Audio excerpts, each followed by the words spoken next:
দর্শক, এটা আমাদের কালীগঞ্জ মুবারকগঞ্জ সুগার মিল। চলেন আমাদের সুগার মিলটা একটু এক নজরে ঘুরে দেখি। অনেক সুন্দর একটি নিরিবিলি পরিবেশ। কালীগঞ্জ মুবারকগঞ্জ সুগার মিল এটা আমাদের ঝিনাইদহ কালীগঞ্জ জেলার একটি অনেক বড় একটি প্রতিষ্ঠান, কালীগঞ্জ মুবারকগঞ্জ সুগার মিল। মিলটার পরিপূর্ণতা সৌন্দর্য ফিরে পাই বলে শীতকালে এই সময়টা আমি যদি আপনাদেরকে একটু ঘুরে ঘুরে দেখাই, আপনারা ভিডিওটি না টেনে দেখতে থাকুন, অনেক সুন্দর লাগবে। এটা একেবারে মিলের ভিতরে, সামনেই মেন রাস্তাতেই আপনার একটু সামনে এগিয়ে আসলাম আমরা, কারণ এখন শীতকালীন সময়ে আপনার আখ মৌসুমের মারাই কাজ শুরু হয়েছে। আপনার 2 দিন আগে আমি আপনাদেরকে একটু ভিডিও দেখানোর চেষ্টা করছি, যেহেতু আমি মিলের বাইরে থেকে ভিডিও করছি, ভিতরে যাচ্ছি না, কারণ ভিতরে যাওয়ার হয়তো অনুমতি নাই, যার কারণে আমি একটু পাশ থেকে দেখানোর চেষ্টা করছি। আপনারা ভিডিওটি না টেনে দেখতে থাকুন, অনেক সুন্দর লাগবে। এটা আমাদের ঝিনাইদহ কালীগঞ্জের একটি অনেক বড় একটি প্রতিষ্ঠান, কালীগঞ্জ মুবারকগঞ্জ সুগার মিল, অনেক সুন্দর।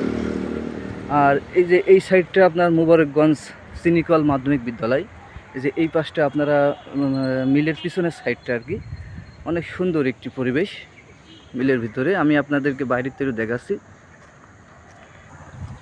কারণ এই যে এই সবের ভিতরে আপনার যে আখ মারাইয়ের কাজ হয় বা চিনি উৎপাদন, বিভিন্ন চিনি উৎপাদন গুড় উৎপাদন করা হয়। কারণ বাংলাদেশে চাষিরা যখন আখ চাষ করে বলো, শীতকালে এই সময়টাই বলো তাদের মারাই কাজ শুরু হয়, এবং মারাই করে তারা বলো কেটে তারা বলো মিলে দেয়, এবং মিলে দিলে সেখান থেকে চিনি বা গুড় উৎপাদন হয়, এবং এই মিল থেকে চিনি বা গুড় উৎপাদন হয়, মানে বিভিন্ন জায়গা, বাংলাদেশের বিভিন্ন জায়গা যায়।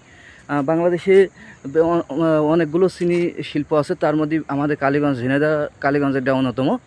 আমি যদি আপনাদেরকে দেখাই, অনেক জায়গা প্রতিষ্ঠানগুলো বলে বন্ধ হয়ে গেছে, কিন্তু এইটা বলে এখনও চলছে। এটা আমাদের ঝিনাইদহ কালীগঞ্জ অনেক বড় একটি প্রতিষ্ঠান।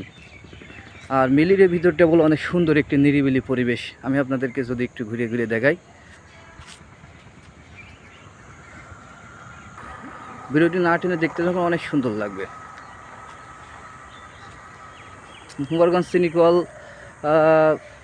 সুগার মিল এটা বলো অনেক বড় এরিয়া, যাই পুরো ভিডিও এনে শেষ করা যাবে না, আপনারা দেখতে থাকুন। এই যে ভিতরে সোনালী ব্যাংকও আছে।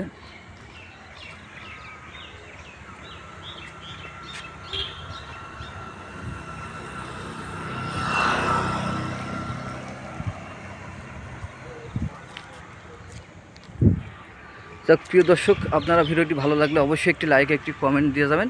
আপনাদের সবাইকে ধন্যবাদ।